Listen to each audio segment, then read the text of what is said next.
স্লোগানে উত্তাল রাজধানীর শাহবাগ মোড়। জুলাই সনদ দ্রুত বাস্তবায়ন এবং স্থায়ী বিধানে যুক্ত করা ও জুলাই ঘোষণাপত্রের দাবিতে শাহবাগ মোড় অবরোধ করেছেন জুলাই যোদ্ধারা। দুইটা দাবি নিয়ে আসছি, যৌক্তিক দাবি। একটা হলো জুলাই সনদ, দ্বিতীয় নাম্বার হলো জুলাই ঘোষণাপত্র। এই দুইটা দাবি যাবতীয় না মানা হবে ততক্ষণ পর্যন্ত আমরা কর্মসূচি চালিয়ে যাব। জুলাই অভ্যুত্থানের পর থেকে এই জুলাই সনদের দাবি করে আসছে জুলাই যোদ্ধারা। কিন্তু কেন? কি আছে এই জুলাই সনদে? 2024 সালের বৈষম্য বিরোধী গণ অভ্যুত্থানকে সংবিধানে স্বীকৃতি দেওয়ার অঙ্গীকার থাকছে জুলাই জাতীয় সনদে।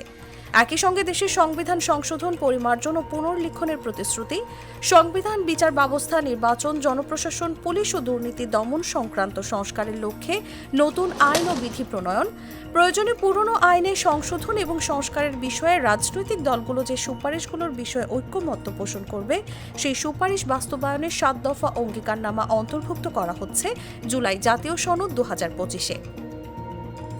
জাতীয় ঐক্যমত্য কমিশনের সূত্রগুলো বলছে, এরই মধ্যে জুলাই জাতীয় সনদের একটি খসড়া রাজনৈতিক দলগুলোর কাছে পাঠানো হয়েছে। প্রস্তাবিত খসড়ায় 7 দফা অঙ্গীকার উল্লেখ করা হয়েছে।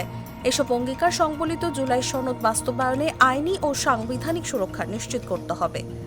শুধু তাই নয়, এই সনদ ঘোষণার পর জাতীয় নির্বাচনের মাধ্যমে যে সরকার গঠিত হবে সেই সরকারকে 2 বছরের মধ্যে সুপারিশকৃত সংস্কার সম্পন্ন করতে হবে।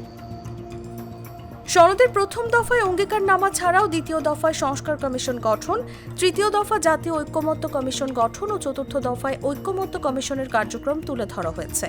সেখানে বলা হয়েছে, পুলিশ সংস্কার কমিশন ব্যতীত অপর 5টি কমিশনের প্রতিবেদনের গুরুত্বপূর্ণ 166টি সুপারিশ স্প্রেডশিট আকারে দল ও জোটের কাছে মতামতের জন্য পাঠানো হয়।